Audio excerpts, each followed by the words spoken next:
A JLARC review concluded the tax credit for payments made through renewable energy programs increased Washington's solar capacity and met its solar-related employment target, but did not broaden low-income participation, and solar installations have continued after the program reached its funding limit. Hi, I'm Rachel Murata. I'm staff to the Joint Legislative Audit and Review Committee.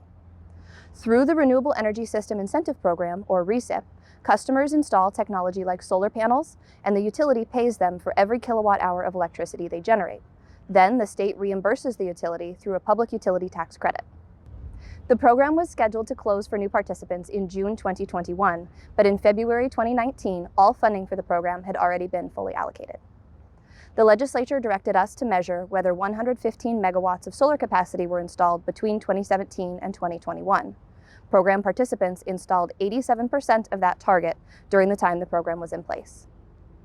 We used statistical models to estimate the impact of the preference and found it may have caused installations to occur earlier and systems to be 32% bigger than they would have without the preference.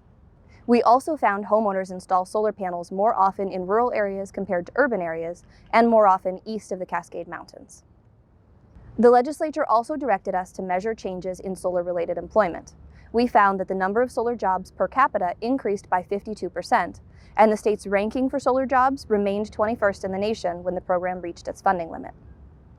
Solar installations have continued after the funding limit was reached. December 2020 was the fourth highest month for solar installations since 2015. The legislature's goal of growing low-income participation in the program was not met. Customers installing solar in Washington earn an average of 180% the median income in their counties.